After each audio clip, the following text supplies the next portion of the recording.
New Thought Media Network. We are a global broadcast network of positive music, media, and entertainment, inspiring humanity's evolution along the journey of enlightenment and creating a world of love, peace, empowerment, and prosperity for all. New Thought Media Network. Positively inspiring.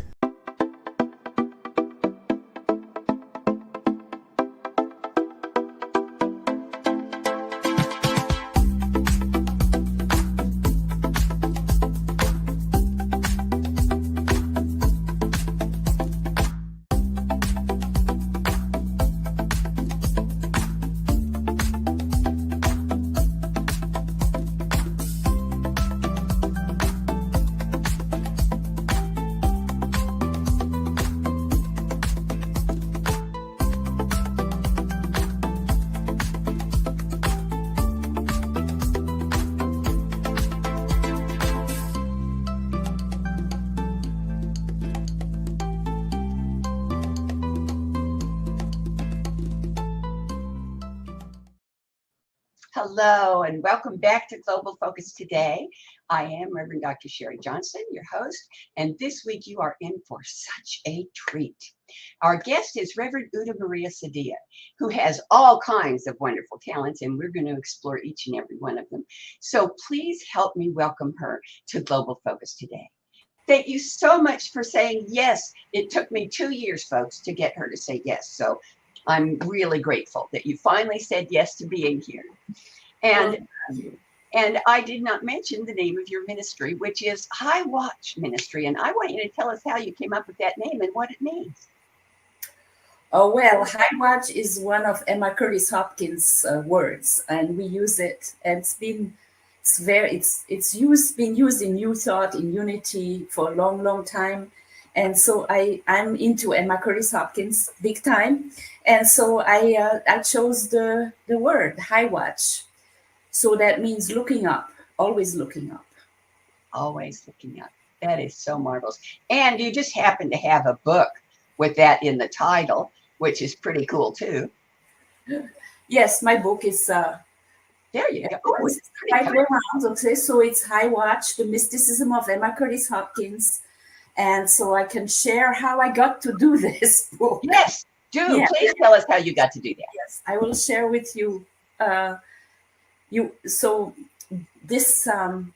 whole life has been, I've been guided to follow spirituality in some kind of way, shape or form.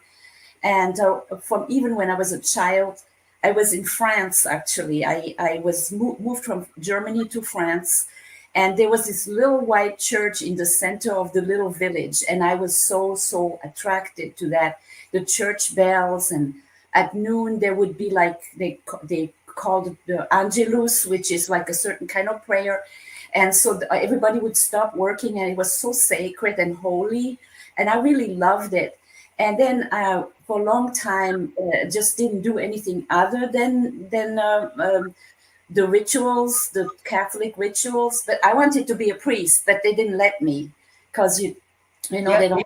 I got that too. So I searched and I ended up in Unity, and so weird. Like everything was guided, divinely guided. I was my children. I have 2 children. They are now my son just turned 50. So my daughter just turned 50. So I understand completely. And I had a babysitter who had a daily word. And one day she said, "Oh, Maria," everybody calls me Maria.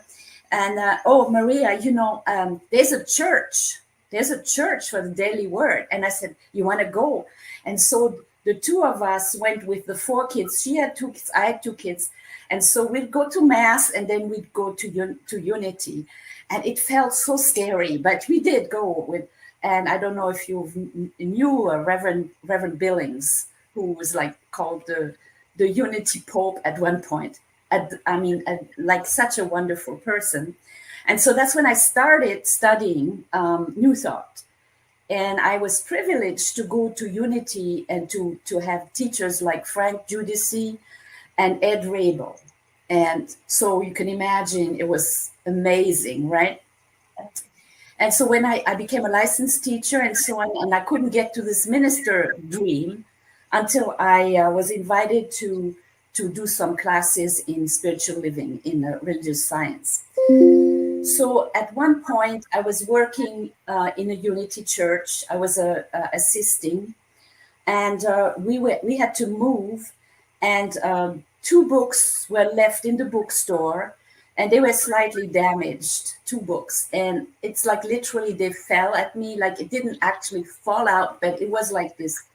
You have to have this, and it was Scientific Christian Mental Practice by Emma Curtis Hopkins and High Mysticism.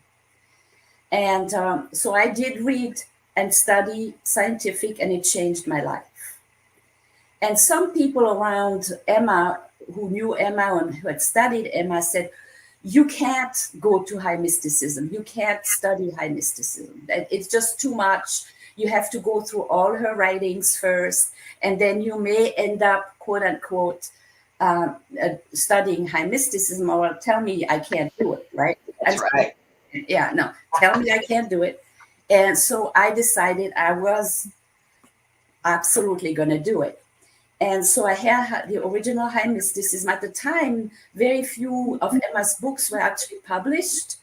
And it was like Divorce published Scientific, High Mysticism, and a Resume, I think, and like just not very much. Oh, right? I like Resume a lot. Yeah. Well, Resume is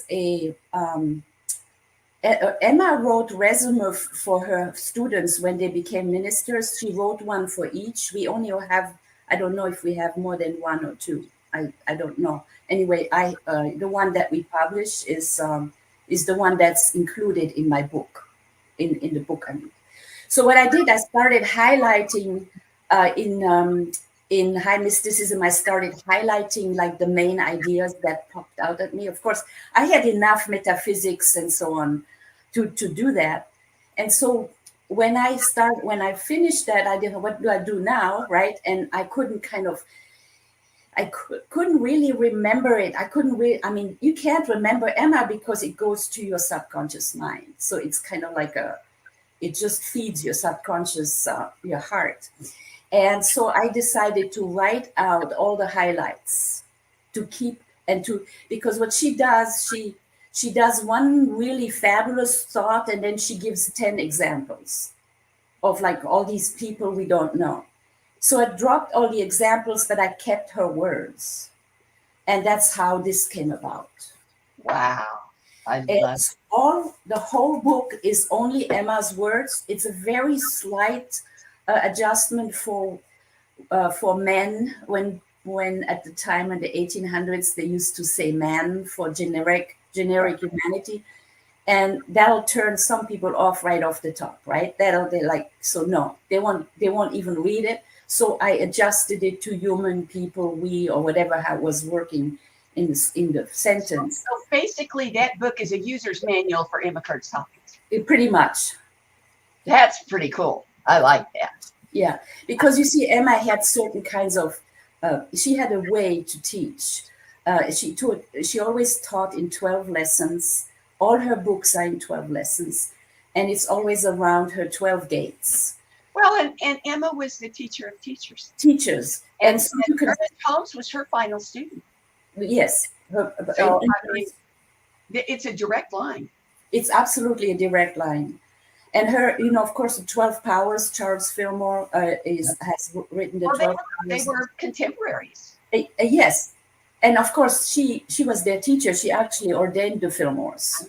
Yeah. So, I mean, it's been, Emma has been a big part of Unity life and of religious science also. But she has been kind of put a little bit aside because she's a woman. And so she wasn't like the kind of leader that we wanted at the time, but time for women has come. So Here she comes. It's not really very it's not too many people are attracted to it, but once somebody finds it, they get engaged in it. I think she's what's called a hidden gem. Oh, she is, absolutely. Because nobody discovers Emma Curtis Hopkins and says, oh yeah, fine, never mind. No, they go, where has this been? Why do I not already have this? So, and I've got, of course, all of her stuff in the Metaphysical Research Library, because you can't have a Metaphysical Research Library without Emma Curtis Hopkins. Right, and we have all the books from Wise Women. I have more. I have doubles that I already gave you some, but I have more, and they're not necessarily well edited sometimes because nobody had time to actually compare perfectly. But at the time when Marge Floatron here in Chicago was doing a Ministry of Truth International, she was very particular. You can't, it has to be perfect. And in the end, this perfection has held it back. So it's better to have it not so perfect and have it out there instead of, because there are 27 or 28 Bible series, on each is 12 lessons. But one of the things that people don't actually realize, that she did not write all of that. A lot of it was her students. Mm-hmm. For example, Scientific Christian Mental Practice was put together from her classes by her students. High Mysticism is directly by Emma. Resume is directly by Emma. And then there's something called Christian Science Notes, mm-hmm. which was her first theological, the first part of a practitioner course in Chicago in her theological seminary. And that one, it's only been published, I think, recently because of the words, Christian Science Notes. Right. But that one is that's very much her. Drops of Gold wasn't her. And, certain things you can feel, you can actually feel. You can hear her voice. It's kind of what happened to me when I was typing her words. I would trance out of I would start at 8 o'clock at night and come out of it at 2 a.m, totally in a different frequency, different vibration. And I'm not used to that. That doesn't happen to me very much. But when I was typing her, copying the words, it's amazing. You were channeling Emma. It was amazing. Well, I was just using her book, right? So she has been incredibly influential in my life. And I do intensives, like a weekend for people who really want to study her. I give an intensive class. My first class was I think it was in Delaware, and I had a lot of ministers and licensed teachers, practitioners who came to that. And but it's not as popular. But if somebody wants it, I do it for Roots, okay? Roots. I've done it for CCL, a Center for Conscious Living in Morristown, New Jersey. I've done that several times. They have kindly invited me again and again. Well, you have something else you're doing for CCL in Morristown, don't right. you? Isn't that pretty soon? That's a whole, okay, so aside from Emma. Something else that you do that. It's so funny because it seems like I'm flip-flopping around between those different kinds of interesting teachings or what do you call it? Focal points? But there's always a thread. Yeah. And always have the thread. So I'm going back to my childhood in France and in Germany and France. I went also again to that same church where the books fell at me. That's the same place where this started to happen. The minister there at the time was giving classes on Jonathan Livingston Seagull. And he was doing all these theatrical things, jumping off the stage at the end, really he's gone to the other side in the meantime, but he was really inspiring. And Spirit kept saying to me, and it's I kept hearing it, the little prince, the little prince, the little prince, the little prince. And I said, I don't want it. I don't like it. I don't want anything. Never mind. I don't want to do it. But of course, spirit is very persistent, right? So I'm in Unity studying metaphysics. And all of a sudden, it was like I was bound and determined to find the metaphysics of the Little Prince. And so I did come up with an outline and found things. I mean, it was very primitive at the time, but since it was new in Unity and it was my French background, of course, everything French I love. And I'm fluent, so I can kind of convey messages in French or German. And so I was in Unity, and they said, well, we want you to go to the conference. In 1995, we had a conference in Unity Conference, and I don't know if we ever have them again. It was the first World Unity Conference in Birmingham, England. And I was invited to present The Little Prince across, would you believe, from James Dillard Freeman. I had a full house. I had across from James Dillard Freeman. So that was like amazing, right? And at the time we had projectors, right? So I had transparencies for the little pictures and all that. And I was so worried that I would get in trouble for copyright and all that, and so on. And so I presented my lessons from the Little Prince in French, German, and English at that conference. And it launched me, and I with this Little Prince lessons, and so that I offered that. So it has evolved considerably since then, and I've done it at Anton, like an introduction.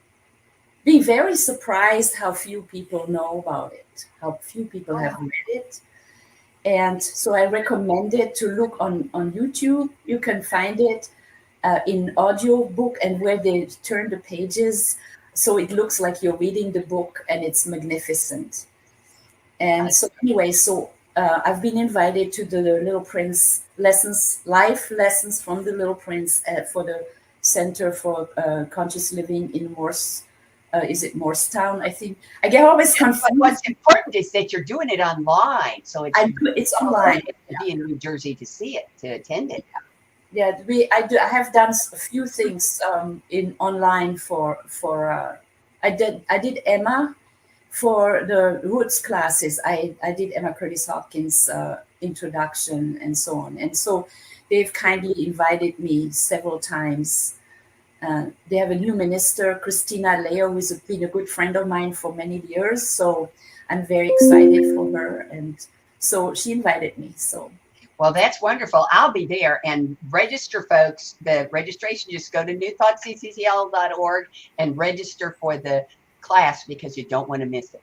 It's 4 Wednesdays, and we gave you all the times: 4 p.m. Central, 5 p.m. Mountain, 4 p.m. Pacific, 5 p.m. Mountain, 6 p.m. Central, and 7 p.m. Eastern time. You don't want to miss it. It's going to be marvelous. It's going to be like 2 hours, like an hour and a half, something like it's fluid, and we always, I do my work for love offerings for the center I work for, and so any love offerings are going to CCL. So from my heart, yeah. Yeah, well, I have 4 or 5 questions that I asked all my guests. So I'm going to ask you, and you can say as much or as little as you want. But everybody gets the same questions, and even when they come back a second or third time, the answers are always different. So I have a lot of fun with these questions. Here's the first one. How does what you do with the Ministry of the High Watch, with the Little Prince, with Emma Curtis Hopkins, how does all of that, what you do and how you do it and who you be when you're doing it, how does all of that contribute to, encourage, support, pick your own verb, conscious evolution? Wow. When I work in the corporate world, and I'm in touch with many people who have never really heard of New Thought, so for me, I use the word seeds of greatness, and I plant little seeds. So it could be like asking people to, reminding people to be grateful for their lives, for their jobs, for that started very strongly during COVID times when everybody was at home, and so I had ministry, a lot of that going on during that time where I would calm people down and give them little seeds, and mostly like gratitude for life and so on.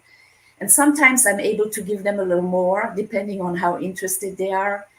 And I basically I set little fires or plant seeds, and I watch them grow from a distance, because I believe that they will grow in their own time, and I don't have to know exactly what happens. So I think it greatly contributes to evolution, to spiritual evolution in the world. Oh, I think it does too. Our evolution does, right? Yes. Whatever we do, yeah. Okay, now the second question sounds kind of like the first one, but it's different. How does what you do with Ministry of the High Watch and Emma Curtis and the Little Prince and how you be and who you are, how does all of that contribute to or support or unveil or world peace? Ooh, that's another question. World peace, okay. Well, it's really, we can only be the example for the world. It's really, we can't influence anybody other in any other way but our own example.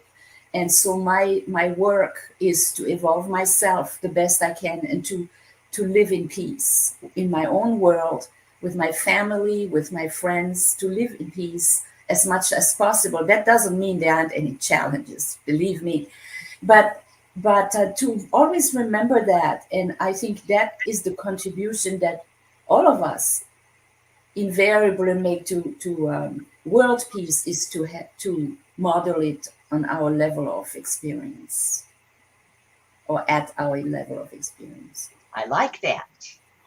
Okay, this third one is the one that people get. Oh, I forgot one. Let me ask you the other one first. Is there anything that you want our viewers to know or hear or see that I haven't asked you about? Well, I think we're going to talk about the Aramaic work, so we'll talk about that after. Yes. So yeah, that's a big part of my life also. But otherwise, I'm still in the corporate world, and I think it's a perfect place for us to grow and learn. But I'm going to retire soon, and so I have found through Emerson and Anton, they found me actually. They asked me to join them. So I'm part of the Vistara School for Inner Wisdom in North Carolina. And it's okay if I say the names, right? With wonderful, absolutely brilliant Laura Mock and Franklin Mock. And I'll be close to Reverend Melissa Higginbottom, who is also one of my really, really best friends, among others. And she wants to hang out, quick girlfriend hangout. And so we'll all have a really great time together at the quiet place. And here she is. she's listening. So anyway, Melissa is a very wonderful, enormously brilliant person who we all aspire to be like her. Oh, yeah, my mentor. Yeah, she's amazing. So I'm very excited. So probably at the end of the year, I'll make that big step to step out of the corporate world. And into a quiet place. Wow. Into like North Carolina, into the mountains. And yeah, I'm excited, And the group there is absolutely magnificent. The people in that group, the most loving, just sweetest people. Yeah. Okay, now here's the one that was supposed to be for you. Close your eyes. You need your imagination for this one. Okay. We're assuming that everything goes exactly the way you want it to go. Every little detail, every interaction, every relationship, every event, every single element of your life goes exactly the way you want it to go. 10 years from now, what does Uda Maria Cedilla and High Watch look like? Ooh. I hope I don't disappoint you with that answer. Okay. I don't have a plan except for moving to North Carolina and to find a place there that a sunny place with trees around. Because my life is so guided that I don't plan ahead because I can't wait to see what the spirit has in line for me. I can't wait because all the beautiful things that happened to me, I could tell you stories upon stories of things that happened in my life where it was just simply guidance. And so I'm 10 years from now, number one, I hope I'll be healthy. I know I'll be healthy and that I'll still be teaching and still learning and being happy with people around me that I love. Well, I'll take an order of that. Okay, here's my last question. Will you come back? Absolutely. All Yes. righty. Now I'm going to put you down for the 4th Tuesday of July next year. Oh, the whole year. Okay.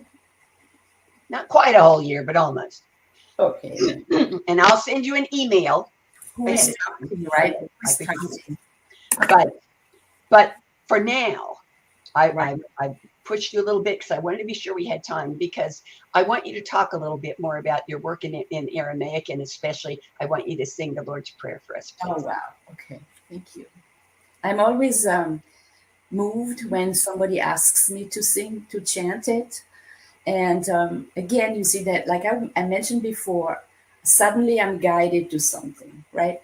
And interestingly enough, there was just a course on the Shift Network, an expanded course by Neil Douglas Klotz of the Avun Network, who I give credit to him every time I go there with this idea, because it's his work, his translation, his music, everything, right? So that's I don't know, it's also been like 20 years or something that I've been involved with this, and I love languages, and well, I'm also studying Kabbalah with the Hebrew background and the sacred tarot.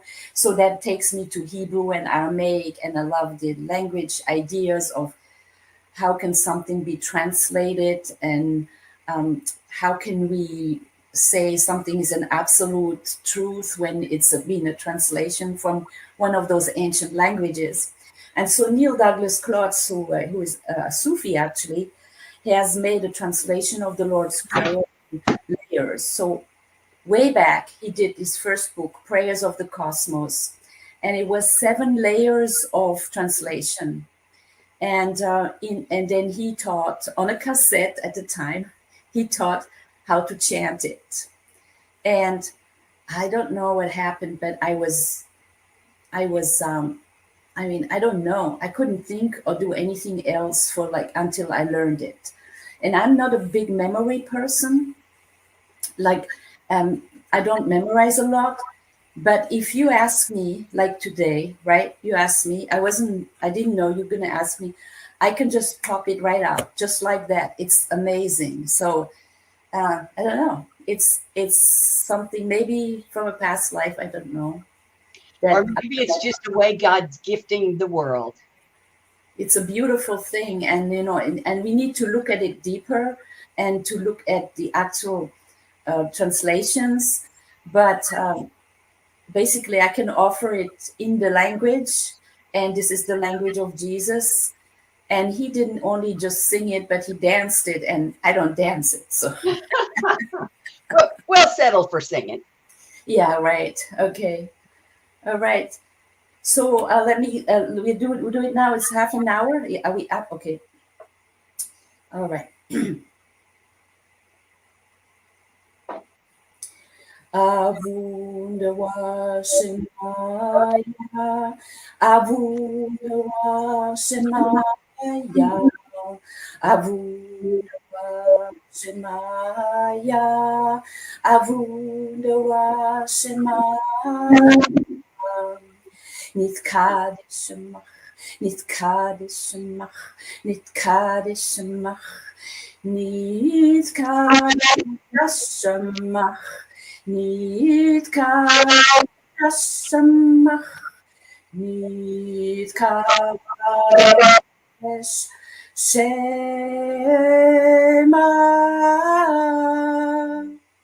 Tete Malkutach, Tete Malkutach, Tete Malkutach, Tete Malkutach, Tete Malkutach, Tete Malkutach, Tete Malkutach.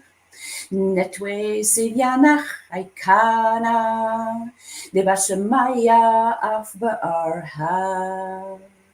Nechwe Sivianach Aikana, Deva Shemaya Af Ba'arha. Havlan lachma desun kenan yaumana. Havlan lachma desun kenan yaumana. Washwoklan nachau bein wachtahein. I Canada frenan shvo kandor chaya bein. Washwoklan chau bein wachtahein. I Canada frenan shvo kandor chaya bein. Wela tachalan le nesuna ela padzan min bisha. Wela tachalan le nesuna ela padzan min bisha.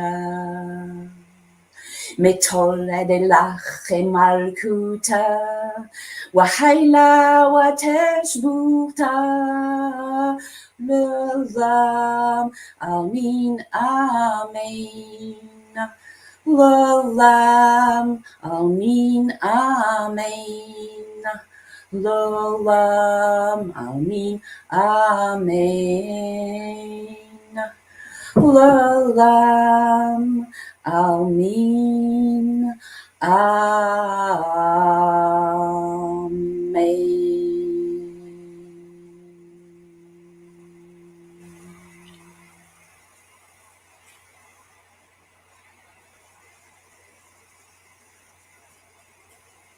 So much. You're so welcome. It's my pleasure. Well, folks, there's no way I can top that, but I want you to know that our guest next week is Daniel Nahmod. So you don't want to miss it. Thank you so much for joining us today. See you next week. I love you. Bye. Amazing, amazing, you will do amazing things. Amazing, amazing, you will do amazing things. On behalf of everyone at New Thought Media Network, thank you for being a member of our virtual family. Your financial contributions help share the New Thought message with people from around the world. Please visit and contribute at www.ntmedia.org/donate. New Thought Media Network. Come be you. And please like,